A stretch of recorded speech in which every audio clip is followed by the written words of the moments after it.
Hello मित्रों। लोग कहते हैं कि भगवान श्री कृष्ण को राधा से इतना प्रेम क्यों था। तो इसका सिर्फ एक ही कारण है।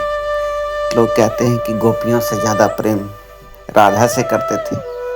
तो एक छोटी सी घटना की बात है कि एक बार नारद मुनि ने कहा कि भगवान, आप राधा से इतना प्रेम क्यों करते हैं? बाकी सारी गोपियाँ भी तो आप पे मरती हैं, आपसे प्रेम करती हैं। तो भगवान श्री कृष्ण ने कहा कि आप जानना चाहते हैं?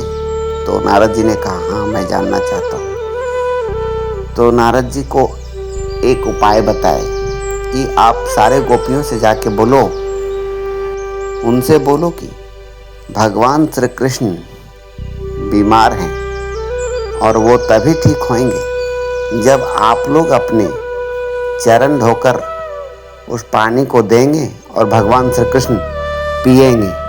तो इसी प्रकार नारद मुनि ने चाहा कि चलिए सच्ची बात है, भगवान की बात तो मानना ही है, जरा मैं पता भी तो कर लूं।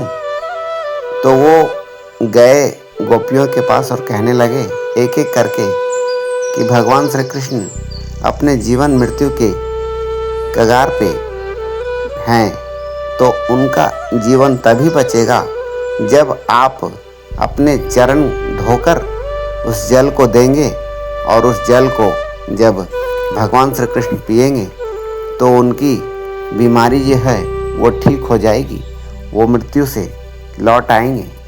तो सभी गोपियों ने इनकार कर दिया, ये बहाना बनाकर कि मैं तो श्री कृष्ण की दासी हूँ, मैं उनसे प्रेम करती हूँ, मैं उनको अपना चरण धोकर कैसे दे सकती हूँ। उनका जीवन से ज़्यादा महत्वपूर्ण ये बात नहीं है कि मैं अपने चरण धोकर उन्हें दूं, तो अच्छी बात नहीं होगी, संसार में बुराई होगी। ये सब कहकर उन्होंने टाल दिया। तब अंत समय में जब माता राधे के पास गए और जैसे ही नारद मुनि ने यह कहा कि हे माते, भगवान श्री कृष्ण अपनी बीमारी से ग्रस्त हैं और जीवन मृत्यु के बीच लटके हुए हैं, उस अवस्था में हैं कि अब हो सकता है उनका जीवन शेष न बचे।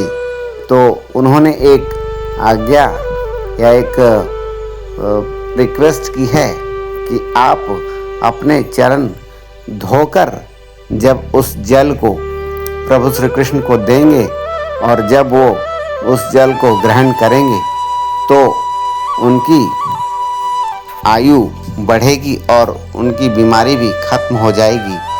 तो राधा ने जैसे ही सुना कि इस प्रकार उनका जीवन बच सकता है, उन्होंने तुरंत ही अपने चरण को धोकर और जल दे दिए और कहा कि हे नारद मुनि, आप जल्द से जल्द इस जल को मेरे प्रभु, मेरे श्री कृष्ण, मेरे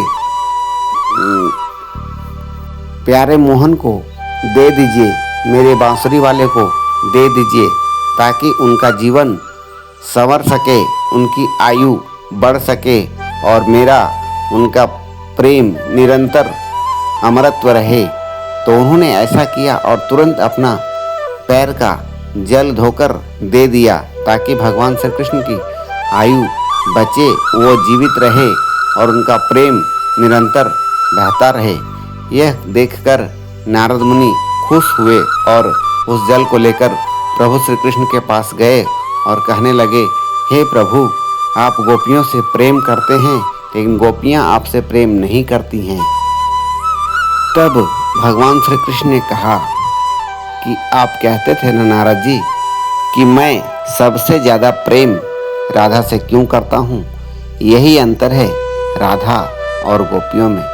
राधा मुझे सिर्फ प्रेम ही नहीं करती, वो इस प्रेम को मेरे लिए वो कुछ भी कर सकती है। उन्होंने तनिक भी आपसे एक सवाल नहीं किया, कोई किंतु परंतु नहीं किया। उनके मन में सिर्फ ये था कि मेरे प्रभु, मेरे श्री कृष्ण, मेरे स्वामी बस किसी तरह बच जाएं, उनकी उम्र लंबी हो जाए, वो जिस बीमारी से ग्रसित हैं वो बीमारी उनसे छूट जाए। इसीलिए राधा ने तुरंत ऐसा किया। तो अब आप भी समझ गए होंगे दोस्तों, अगर किसी को किसी से प्रेम होता है तो वह किंतु परंतु का सवाल जवाब नहीं करता। बस जिस तरह से उसकी समस्या का समाधान हो सके वो तुरंत उस समस्या का समाधान करने के लिए तत्पर तैयार रहते हैं। अगर आप भी किसी से प्रेम करें तो उसकी समस्या का समाधान करें। अपने भगवान के प्रति, अपने परिवार के प्रति, सब के प्रति, गुरुजनों के प्रति आस्था रखें, विश्वास रखें, प्रेम बनाए रखें, ताकि आप भी और उनका प्रेम अगाढ़ बना रहे। धन्यवाद मेरे दोस्त। मेरे चैनल को लाइक करें, शेयर करें, सब्सक्राइब करना ना भूलें। धन्यवाद।